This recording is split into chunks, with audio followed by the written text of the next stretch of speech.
tapi justru laki-laki tadi. Nah, sehingga tinggal kita melihat situasi dan kondisinya. Kalau bagi saya itu ya yang tidak pakai cadar bagi saya ya, apalagi istri saya gitu ya. Enggak usah pakai cadar supaya ya apa kalau di Indonesia itu lebih layaknya ya seperti itu. Ya kalau di Saudi silahkan saja, misalnya di Saudi negara sana ya, karena rata-rata memang sudah menggunakan cadar itu. Sehingga ketika kembali kepada pertanyaan Abang Akbar tadi, kalau di lokasi kerja atau tempat mencari ilmu, ya kita harus benar-benar bisa mawas diri. Mawas diri itu salah satunya adalah ghaddul basar tadi. Nah, terkadang kita risih gitu ya, karena saya banyak punya kasus, teman-teman tuh pokoknya bentar ini haram, bentar ini haram. Uh, Pokoknya dia tak mau sama sekali. Ujung-ujungnya setelah dilihat di laptopnya lebih perak itu daripada yang pakaiannya agak longgar-longgar, agak santai kayak Bang Ilarepka ini kan pakai kaos kayak gini. Justru yang kayak gini yang santai-santai gini malah yang justru lebih alim daripada yang tadi pakai jubah kemana-mana. Ternyata laptopnya isinya ya begitu semua itu. Nah, nanti masuk ke ini pakai jubah, ujung-ujungnya setelah itu ya itu lebih perak lagi gitu. Sehingga terkadang kita melihat orang itu jangan melihat dari pakaiannya ya, walaupun di beberapa kaidah atau kata-kata bijak itu orang itu akan melihat kita pertama kali adalah dari pakaiannya. Tapi kalau untuk melihat hati orang ya, perilaku orang ya kita kedepankan husnudzon, jangan sudzon duluan gitu ya. Mungkin itu Bang ya, sedikit jawabannya. Kalau kurang puas silahkan dipuasin sendiri karena saya bukan alat pemuas ya. Sedikit mau nambah lagi sedikit, moderator. Nggak usah ganti baju kali Bang Riyapka, santai aja. Ya silakan saudara. Ya izin, tadi kan Ustaz ada bilang kalau ada ulama yang membolehkan dalam hal ini. Jadi di sini saya mau nanya juga, Dad, apakah kalau misalkan yang dalam hal ini nih dari 4 mazhab gitu kan, salah satu imam itu kan kadang orang-orang tuh kayak mencampur adukan antara mazhab satu dengan mazhab lain gitu. Misal di mazhab sebelah itu boleh bersentuhan tangan seperti yang Ustaz bilang tadi, asal tidak ada tidak ada nafsu kita ketika kita bersalaman gitu. Sedangkan di mazhab kita itu tidak boleh bersalaman, bersentuhan gitu. Nah, apakah kalau dalam hal seperti ini, misalkan dalam pekerjaan, hal itu kan tidak terlalu darurat, apakah boleh kita itu mencampur adukan antara mazhab ini dengan mazhab ini? Gitu. Mencampur adukan madhab itu tidak boleh, haram. Itu namanya talfik ya. Kalau tadi misalnya kita sedang umroh atau sedang haji, itu ternyata kita intiqalul madhab, pindah madhab untuk sementara, ya itu ya boleh seperti itu. Talfik itu tidak boleh mencampur adukkan ibadah dalam satu ibadah. Misalnya begini, kalian berwudu, wudunya adalah ala madhab Imam Hanafi. Imam Hanafi itu rukun wudu itu hanya 4 saja. Ya, tapi rukun batal wudunya berbeda dengan kita. Dengan kita juga beda, rukunnya beda, batal wudunya juga beda. Bagi Imam Hanafi sendawa itu batal. Bagi pengikutnya Imam Hanafi. Tapi kalau kita kan tidak. Tapi bagi mereka ngentut itu tidak batal. Ada yang mengatakan seperti itu. Nah, itu kan beda. Kemudian tadi wudunya Imam Syafi'i, tiba-tiba batalnya mau mengikuti Imam Hanafi atau Imam Malik tadi yang tidak membatalkan kepada wudu ketika menyentuh perempuan karena tidak menggunakan syahwat. Itu tidak bisa seperti itu. Karena apa? Ya kita harus paham tentang kalau kita mau intiqalul madhab, pindah madhab itu harus paham dengan madhab yang kita mau pindah itu. Kalau cuma ikut-ikut kata bapak begini, ya itu namanya acakadul ya, amburadul itu bahaya. Nah, sehingga teman-teman sekalian, kalau dalam fikih itu, ini yang perlu diperhatikan, terutama bagi mahasiswa. Mahasiswa itu harus berpikir, saya benar, jangan-jangan orang lain benar. Kalau dalam fikih ya, kalau dalam fikih. Tapi kalau dalam akidah, dalam ruang privat, wajib kita yakini apa yang kita yakin itu. Makanya as-sabit bil usul wal muruna bil furu. Kita tegas dalam hal pokok, tetapi kita lentur dalam hal furu atau dalam fikih. Karena fikih itu adalah hasil daripada interpretasi dari teks-teks Al-Quran dan hadis. Karena hasil interpretasi dan bukan dari satu ulama, tetapi dari banyak ulama, maka kemampuan para ulama itu tentu satu sama lain tidak sama. Atau bahkan pengaruh lingkungan, politik, sosial di situ mempengaruhi kepada sudut pandang mereka ketika melakukan istimbatul ahkam atau ingin memutuskan suatu perkara. Itu bisa berbeda. Sehingga kalau masih dalam furu'iyah, ya kita jangan terlalu pokoknya punya kita paling benar gitu. Nah, itu ujung-ujungnya kita kelahi sama Islam. Oh, satunya kunut, satunya tidak kunut itu ya. Oh, sekarang alhamdulillah sama-sama tidak kunut karena sama-sama tidak sholat subuh. Itu parah itu. Ya. Jadi gitu Bang, tidak boleh talfik itu ya. Esti Rahayuni, silakan perwakilan dari Siti Khadijah Masakini. Ya, dipersilakan kepada Saudari Esti. Baik, bismillahirrahmanirrahim. Terima kasih kepada moderator. Izin Ustadz, izin bertanya. Gini Ustadz, kan sepupu tuh bukan mahram ya, berarti halal untuk dinikahi. Nah, gimana dengan sepupu yang istimewa Ustadz? Sepupu yang kalau kata orang kampung biasa sebut tuh sepupu sewali. Misalnya bapak saya sama bapak dia, dua beradik. Nah, itu kan namanya sepupu istimewa Ustadz. Apakah itu di sini kan saya pernah ketemu kasus yang kayak gitu Ustadz. Di situ kan pernah saya bilang kan sepupu boleh nikah, terus karena bukan mahram, terus mereka jawab tuh kayak nggak bisa karena ini nih sewali mereka bilang. Nah, terus itu gimana Ustadz sebenarnya Ustadz? Terima kasih Ustadz. Sama-sama. Boleh menikah walaupun suatu waktu bapaknya itu bisa menjadi wali kita kalau bapaknya meninggal gitu ya. Misalnya bapaknya saya dengan Esti ini sepupu, bapaknya kalau bapak saya meninggal, bapaknya Esti bisa menjadi wali saya gitu. Tapi saya dengan Esti walaupun bapak saya dengan bapak dia kakak beradik, itu saya bisa menikah dengan Esti gitu. Itu sepupu. Tetap boleh itu. Tidak masuk kepada kategori hurrimat alaikum ummahatukum wa banatukum wa akhwatukum, tidak masuk itu. Ya, bisa dipaham ya. Kecuali Esti misalnya dengan saya saudara, tapi ternyata Esti lebih suka sama bapak saya, itu tidak boleh. Itu haram ya. Ada beberapa tradisi teman-teman sekalian yang memang ketika dia masih punya keluarga, hubungan keluarga, itu tidak boleh menikah. Pernah saya waktu di Malang Selatan dulu pernah ditugas. Jadi kalau masih ada hubungan darah itu tidak boleh dia di tradisi itu. Ya tradisi itu yang tidak memperbolehkan. Tetapi dalam hukum Islam itu boleh. Nikah siri itu tidak boleh dalam hukum negara, tapi hukum agama itu ada yang membolehkan. Ya kayak tadi, nikah sepupu itu dalam hukum Islam atau dalam hukum negara kita pun, ya dalam Undang-Undang Pernikahan 1974 itu, boleh juga nikah sepupu itu.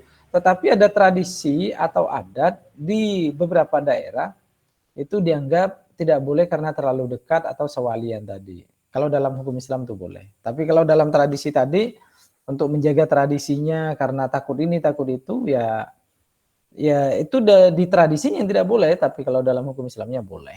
Gitu. Baik Ustadz, satu lagi Ustadz. Ya. Terus ada yang sama-sama mahram nih karena menikah, terus menikah tuh punya anak. Nah, terus gimana Ustadz dengan anak hasil dari pernikahan semahram nih Ustadz? hasil maksudnya semahram itu misalnya Esti ini dengan saya kakak beradik gitu ya. Ya, ya Ustadz. Kemudian ternyata saya dengan Esti menikah gitu dan punya anak gitu ya. Iya, Ya tetap tidak boleh itu. Karena secara ini ya, secara apa apa itu gen itu seperti itu sangat parah ya. Karena ada beberapa terjadi di kalau tidak salah di Amerika itu ya. Jadi adiknya dengan adiknya nikah ya keturunannya tidak bagus dan itu dalam agama Islam kenapa itu tidak boleh kakak beradik begitu? Yaitu keturunannya itu. Jadi kayak mohon maaf kata orang Jawa itu kayak orang-orang sedeng semua keturunannya itu. Karena dia menikah dengan adiknya dengan kakaknya begitu. Tidak boleh ya. Seperti itu tidak boleh walaupun dengan hasil anak tadi itu. Kalau dengan orang lain ya misalnya naudzubillah ya. Tapi tidak usah dibahas lah nih. Nanti teman-teman ada yang mempraktikkan pula. Oke ya, silakan yang lain. Intinya tidak boleh yang tadi yang pertanyaannya si siapa? Esti itu. Ya. Ada mungkin ada yang ingin bertanya lagi. Izin moderator. bentar, izin menanggapi dulu Ustadz. Ya kan Ustadz menikah satu mahram kan emang haram ya hukumnya, nggak boleh. Memang nggak boleh. Tapi Ustadz udah terjadi nih Ustadz terus punya anak, terus nasib yang saya tanyakan nasib anak nih Ustadz. Nggak mungkin juga kan ketika anak itu udah lahir kita bunuh Ustadz. Ya, itu tetap apa status anaknya maksudnya tetap dia ngikut ke ibunya kalau dari nasab ya. Tetap ngikut ke ibunya dia. Al-walad li sahibil firos dalam hadisnya itu. Dia ngikut kepada ibunya kalau nasabnya ya. Tetapi ya perbuatannya tadi itu tetap dosa. Dan kemudian kalau misalnya nih nasabnya udah ikut ke ibunya, kemudian udah mau saya nikahi juga anak saya yang dari adik saya. Itu kan enggak jelas tuh. Ya haramnya tadi udah jelas itu haram bertumpuk-tumpuk itu. Tapi intinya adalah haram ya. Ya anak tetap tidak boleh dibunuh. Walaupun gimana pun tetap dijaga. Yang berdosa kan bukan anaknya. Orang tuanya. Kalau anaknya tahu dia mau berdosa ketika mau lahir, dia udah minta ini dulu, enggak usah dihidupkan dulu gitu. Ya. Tapi yang berdosa tetap berdosa itu adalah ya yang melakukan perbuatan itu yang kemudian melahirkan anak itu. Gitu. Gimana Saudara Esti? Siap, terima kasih Ustadz. Oke, kembali kasih. Baik kepada teman.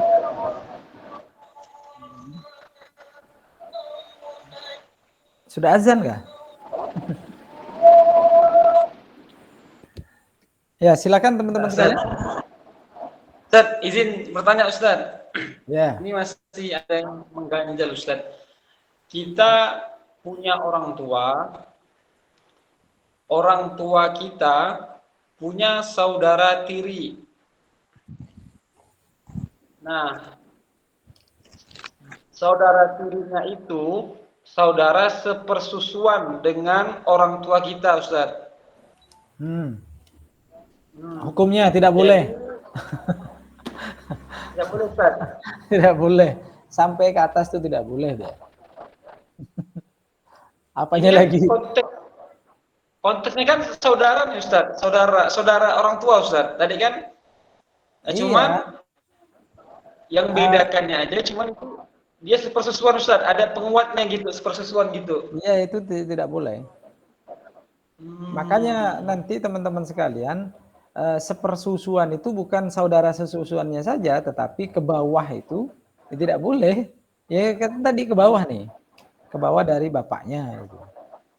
Bukan saya saudara sesusuan dengan Esti misalnya. Saya dengan Esti saja, tapi anaknya Esti tidak dengan saya misalnya. Kan maksudnya begitu kan?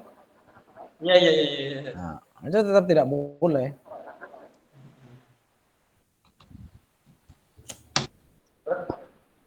Kalau saudara nenek dan datuk gimana Ustaz? Kita sebagai Saudara, cucu, posisi kita sebagai cucu Ustaz. saudara, Nenek dan datuk, kakek itu.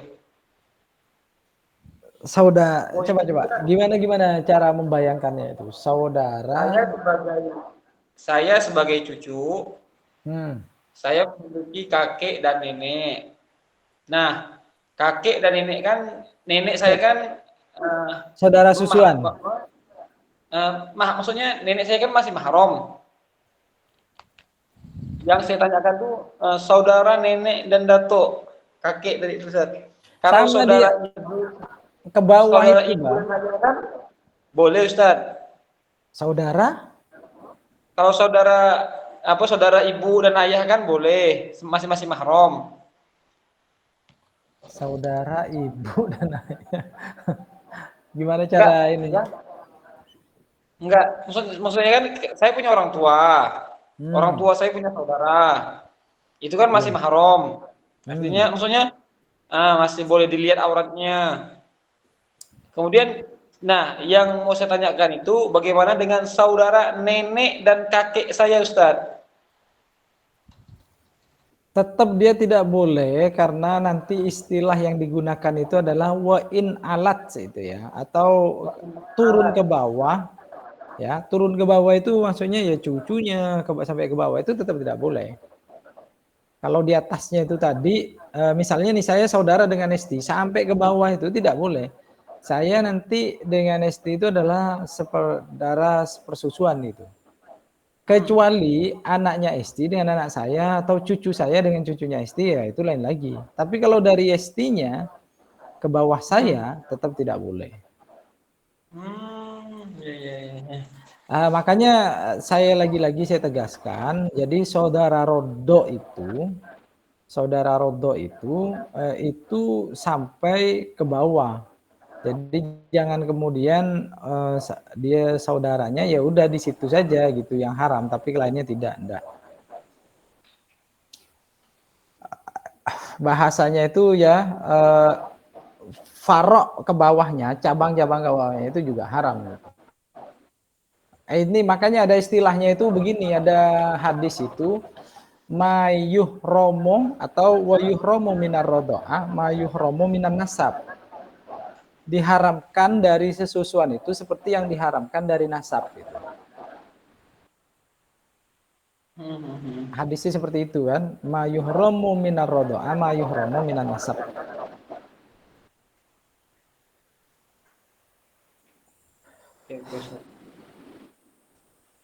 Silakan yang lain.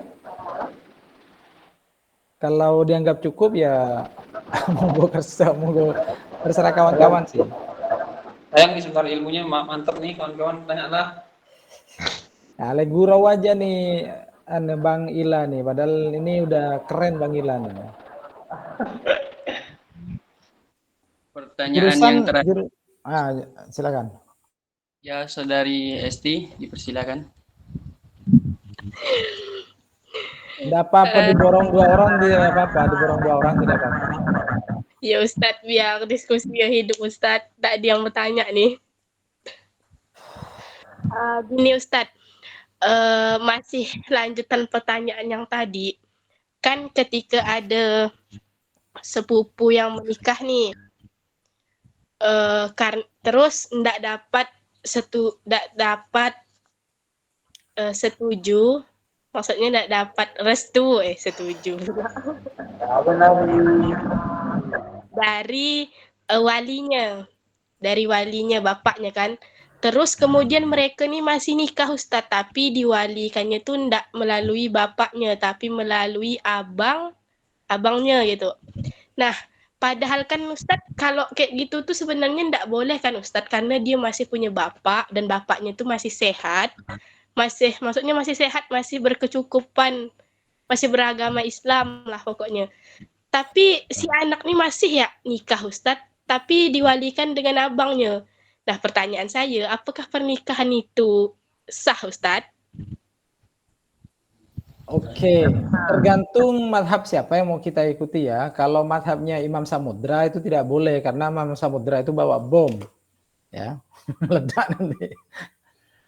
Kalau Imam Syafi'i memang seperti tadi, tidak boleh karena masih ada yang lebih berhak untuk menjadi wali. Siapa walinya? Yaitu bapaknya, baru turun ke anaknya. Tetapi kalau tinjauan makosid itu nanti tetap boleh. Kalau Imam Hanafi itu jelas boleh ya.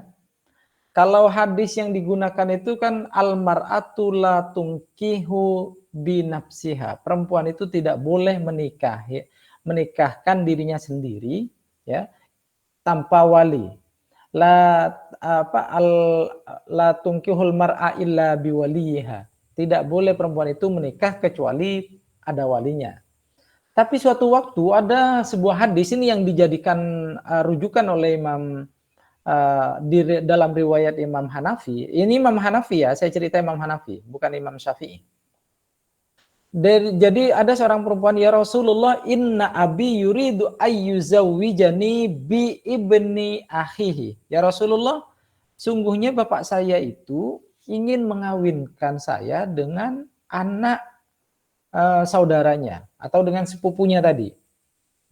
Kemudian Rasulullah bertanya, wa madza anka, dan bagaimana denganmu? Wa ana akrahu ya Rasulullah, saya tidak mencintainya, saya membencinya itu. Ya kalau seperti itu kata Rasulullah, lari dan kabur gitu. Kalau memang tidak setuju. Kesimpulan hadis ini ternyata apa? Tetapi cinta tidak suka saya kepada sepupu saya itu dikalahkan oleh cinta saya kepada orang tua. Dari hadis ini ulama kalangan Hanafi itu memperbolehkan perempuan itu menikah tanpa izin wali, ya, bi ghairi idzni waliha, tanpa izin walinya. Tapi dalam mazhabnya Imam Hanafi ya. Ini bagi teman-teman yang masih gadis. Kalau janda beda lagi ya. Apalagi janda tua ya. Janda kembang sekalipun kalau udah pernah nikah dia itu tidak perlu dengan walinya. Yang terpenting ada saksi, ada siapa yang dijadikan wali itu, bukan wali utamanya, bukan bapaknya tadi itu. Tapi bagi yang biker itu dalam pandangan Imam Syafi'i, mazhabnya Imam Syafi'i itu maka bapaknya wajib menjadi yang menjadi wali pertama. Tapi kalau misalnya ada ini sudah kadung cinta, sudah pokoknya berdua itu udah sangat cinta sekali. Kalau dibiarin nanti terjerumus kepada kemaksiatan, perzinahan, dalam konsep makosita syariah itu ya walaupun menggunakan abangnya tadi tetap boleh nantinya ya. Bahkan menggunakan wali hakim nanti boleh juga. Wali hakim itu ya misalnya di KUA gitu ya. Tetapi tadi dalam hadis itu perempuan tadi yang mengadu kepada Rasulullah itu kecintaan kepada orang tuanya mengalahkan kebencian kepada calonnya sehingga dia tidak jadi lari, tidak kabur, padahal oleh Rasulullah disuruh lari, ternyata dia udahlah karena saya cinta kepada orang tua, saya ikut apa kata orang tua. Gitu ceritanya. Oke, Mbak Esti. Siap, syukran Ustadz. Afwan. Baiklah, mungkin sampai di sini saja diskusi kita pada hari ini. Mudah-mudahan apa yang disampaikan oleh Ustadz Miskari LCMHI dapat kita terapkan dalam kehidupan sehari-hari, dapat kita praktikkan dalam kehidupan sehari-hari. Amin, Allahumma amin. Baiklah, untuk acara yang selanjutnya yaitu penutup dengan pembacaan doa yang akan dilanjutkan oleh Ahmad Febrian. Kepada beliau waktu dan tempat kami persilakan. Baik, terima kasih. Saya sampaikan kepada moderator. Bismillahirrahmanirrahim. Alhamdulillahirabbil alamin. Hamdan yuafini wa yukafil mazidah. Ya Rabbana lakal hamdu kama yanbaghi lil jalali wa ajika wa li azimi sultanik. Subhanaka la tuhsi sana'an alayka anta kama nata' ala nafsika falakal hamdu hatta tarda wa lakal hamdu idza radita wa lakal hamdu ba'da ridha. Allahumma shalli wa sallim ala sayyidina Muhammadin fil awwalin wa shalli wa sallim ala sayyidina Muhammadin fil akhirin wa shalli wa sallim ala sayyidina Muhammadin fi kulli waqtin wa hin wa shalli wa sallim ala sayyidina Muhammadin fi mala'i a'la ila yaumiddin. وصلي وسلم على سيدنا محمد حتى ترث الأرض ومن عليها وأنت خير الوارثين. اللهم إنا نستعبدك ونستودعك أدياننا وأبداننا وأنفسنا وأولادنا وأموالنا وأهلنا وكل شيء أعطيتنا. اللهم اجعلنا وإياه في كنافك وأمانك وإياذك وجوارك من كل شيطان مريض وجبار عنيد وذي عين وذي بغي ومن شر كل ذي شر إنك على كل شيء قدير.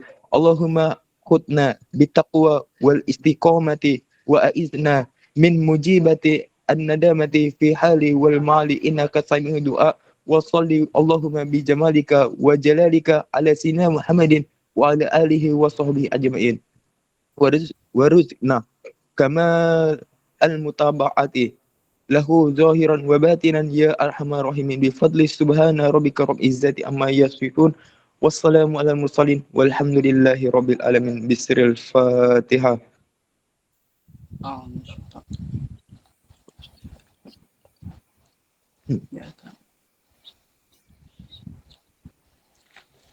Terima kasih kepada Saudara Ahmad Febrian yang telah membacakan doa yang sekaligus sebagai penutup pada acara kita kali ini, dan terima kasih juga kepada Al-Mukarram Al-Ustadz Miskari LCMHI karena telah menyempatkan waktunya untuk berdiskusi kepada kami LDK Assalam. Terima kasih kepada beliau. Baiklah, saya sebagai sang moderator Hafiz Rashid, mohon maaf apabila ada kesalahan atau pengucapan kata yang baik disengaja ataupun tidak sengaja.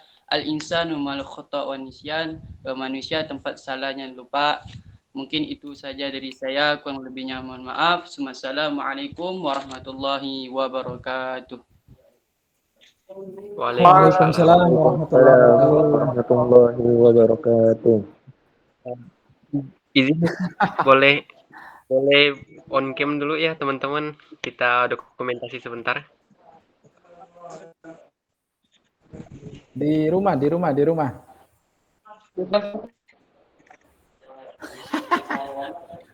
Oke teman-teman, on cam yang akhwat juga boleh kalau misalnya mau on cam tapi tetap menutupi aurat ya. Gimana ceritanya tidak nutupi aurat? Mungkin gitu Ustaz. Aduh, hai.